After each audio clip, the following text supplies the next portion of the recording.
What's up, agents, and welcome back to another Division video. Today we're going to talk all about XP gains and some significant changes that have happened in TU20 that happened just over a week ago, and I've seen a whole host of chatter about this across the YouTubes, but I wanted to really put it into perspective as me being a PvE main player and what you can kind of expect if you're coming from that angle. Don't forget to like, share, comment and subscribe. Be sure to like the video and comment down below to be in with a chance to win the deluxe edition of Skull and Bones for PC.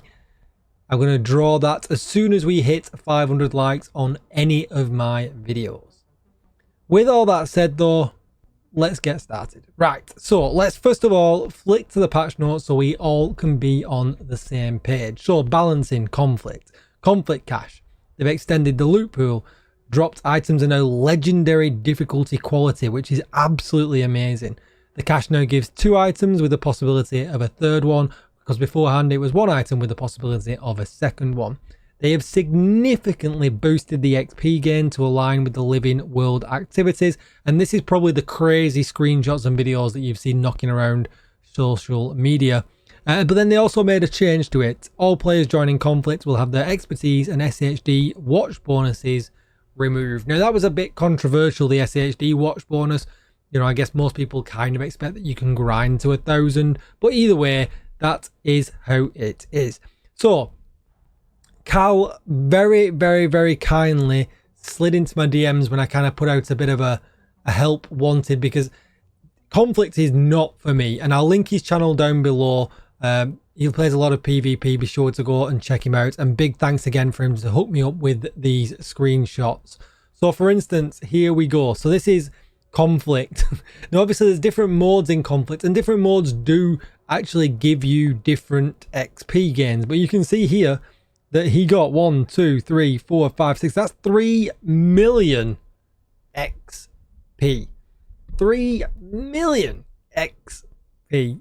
So you're talking like what, 750k a level, is it now? So you're talking 4 levels. Like, that is insane from him playing just 1 match. And this is kind of the photos that we've seen dropping around. This is a video that he sent me. There you go, you can see there on that one, 1.5. Does it tell you what kind of mode it is? It doesn't tell you what kind of mode, because the difference is between like the skirmish and stuff and things like that. But you can see here Cal at the top of the leaderboard, so GG's to him. And then he sent me this one as well, another one here where he got 2.5 million from that as well. So it's kind of crazy, kind of crazy. And he said that he'd done 1,000 SHD levels playing conflict alone since it kind of changed. And he said the best game mode is elimination, because even if you lose, you still get 500k, which is pretty significant. So yeah, it's pretty crazy. So skirmish mode, you get the 1.5 million that we talked about before. But what I really wanted to talk about was how not easy this EXP gain is. So you have got to get your practice in, you've got to get your squad together, and you've got to do your builds. Anybody kind of moonlighting a PvE build in a PvP scenario, the most you're going to be looking for is that 500k for losing a skirmish. Like, it's not pretty. I went in before I reached out to PvPers to say, can I get some, you know, some photos from you about what it actually looks like with the XP gain. I went into 1 match and got absolutely destroyed with what I thought might have been an okay PvP build. Now, I really need to work on these builds. I've not worked on my PvP builds in, God, probably a year. I used to love a bit of PvP every now and again, but I am severely outdated, and the game has very clearly moved on from what I used to use. So you will see builds soon, as long as I can approve them. If I can't go in and get wins with them, I will not be publishing these builds. I've got to go in and show that I can get wins with them, and not just a one-off recording. Multiple clips of definitely getting different matches and getting different wins. I won't post the rubbish build. But yeah, so I just wanted to kind of clear that up a little bit, that, you know, if you see these huge posts online of people going, you know, go and get these huge 3 million XP gains in, you know, a short amount of time. I'm not sure if that first one give us an idea of how long the time was. Does it give you, if I flip this back to the match, does it tell you how long the match took? It doesn't seem to tell you from the photos I've got anyway. Match complete. It doesn't seem to tell you how long, you know, the match took, but you're talking probably 15 minutes or so, I guess, 10 to 15 minutes, depending on how one-sided the matches are. And, you know, you can definitely achieve that, especially right now with Reanimated on. You can definitely achieve that same kind of XP gain in the PvE land. So if you're not a PvP player and you're looking for XP gains, you really should be looking at, you know, the video like I posted yesterday, the Reanimated John Wick style pistol build, where you can just kind of one pop everything and you'll get the same kind of XP over the same amount of time. When they say in the patch notes that they've balanced it to align with living world activities, that is what they've done.